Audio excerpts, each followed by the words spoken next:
August 31వ తారీఖు సామాన్య కాలంలో 21వ శనివారం. మొదటి పట్టణము పునీత చిన్నప్ప గారు కొరింథీయులకు రాసిన మొదటి లేఖ 1వ అధ్యాయము 26 నుండి 31 వచనముల వరకు. సోదరులారా, దేవుడు మిమ్మల్ని పిలిచినాడు, మీరెట్లుండిరో జ్ఞాపకము చేసుకొనుడు. మానవ దృష్టితో చూచినచో మీలో వివేకవంతులు, శక్తిమంతులు, సాంఘికముగా ఉన్నత జీవమును కలవారు కొలది మంది మాత్రమే.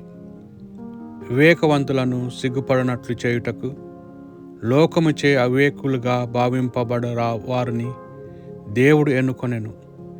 శక్తిమంతులను సిగ్గుపడినట్లు చేయుటకు లోకముచే బలహీనులుగా భావింపబడిన వారిని ఆయన ఎన్నిక చేసుకొనెను. లోకముచే ముఖ్యమైనదిగా భావింపబడు దానిని నాశనము చేయుటకు లోకము అల్పముగా, నీచముగా, విలువలేనిదిగా ఎంచు దానిని ఆయన ఎన్నుకొనెను. అనగా దేవుని సన్నిధిలో ఏ వ్యక్తియు గొప్పలు చెప్పుకొనలేదు, కానీ దేవుడు మేము క్రీస్తుతో ఏకము చేసెను. అంతేకాక ఆయన క్రీస్తును మన వివేకముగా చేసెను. ఆయన ద్వారా మనము నీతిమంతులమని పరిశుద్ధులము, విముక్తులము అయితిమి. కనుక పరిశుద్ధ గ్రంథము చెప్పినట్లుగా గొప్పలు చెప్పదలిచిన వాడు ప్రభు చేసిన దానిని గూర్చి గొప్పలు చెప్పవలెను. ఇది ప్రభువు వాక్కు. భక్తి కీర్తన. ప్రభువు తన వారినిగా ఎన్నుకొనిన ప్రజలు భాగ్యవంతులు.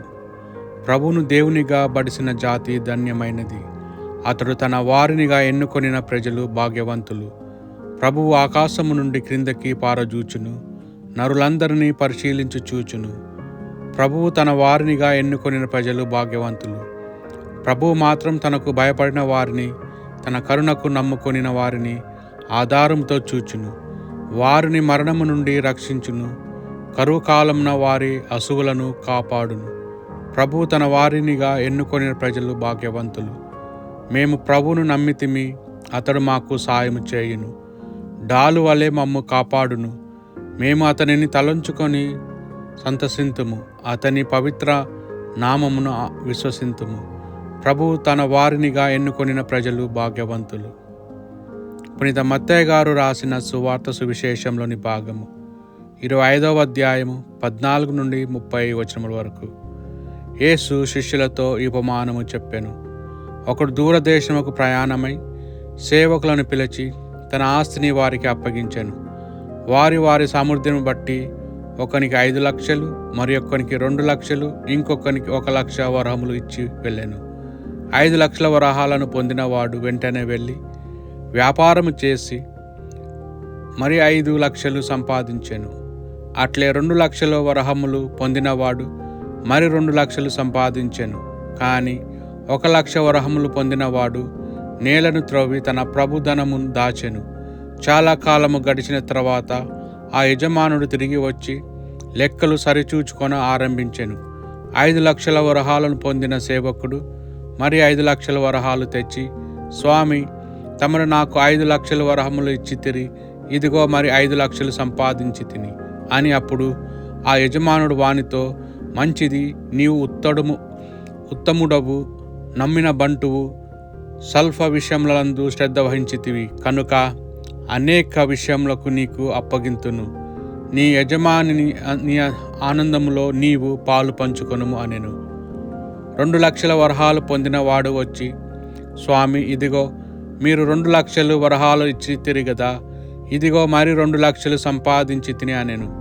అప్పుడు ఆ యజమానుడు అతనితో, మంచిది, నీవు ఉత్తముడవు, నమ్మిన బంటువు, స్వల్ప విషయములందు శ్రద్ధ వహించితివి కనుక అనేక విషయములను నీకు అప్పగింతును.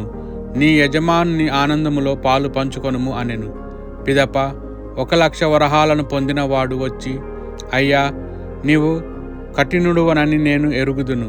నీవు వాటిని చోటు కోయువాడవు, విత్తనములను చల్లని చోటు పంట కూర్చుకుని వాడవు. కనుక నేను భయపడి వెళ్ళి నీ 1 లక్ష వరహములను భూమిలో దాచి తిని, ఇదిగో నీ ధనము నీవు తీసుకొనుము అని పలికెను. అప్పుడు ఆ యజమానుడు వానితో, ఓరి దృష్ట సేవక సోమరి, నేను నాటిన చోట పంట కోయవాడినని, విత్తనములు చల్లని చోట వంట కూర్చుకున్నవాడినని నీవు ఎరుగుదువు కదా. అటులైనా నా ధనమును వడ్డీకిచ్చి ఉండవలసినది. నేను తిరిగి వచ్చినప్పుడు వడ్డీతో సొమ్ము పుచ్చుకొని ఉందును కదా అని పలికి సేవకులతో ఆ 1,00,000 వరహాలను విని నుండి తీసివేసి 10,00,000 వరహాలు కలవానికి ఇయ్యుడు. ఉన్న ప్రతివానికి ఇంకను ఇయ్యబడును. అప్పుడు అతనికి సమృద్ధి కలుగును. లేనివాని నుండి వానికి ఉన్నదియు తీసివేయబడును. ఈ నిష్ప్రయోజకుడగు సేవకుని వెలుపలి చీకటిలోనికి త్రోసివేయుడు. అతడ జనులు ఏడ్చుచు పండ్లు కొరుకుకుందురు అని పలికెను. ఇది ప్రభువు సువిశేషము.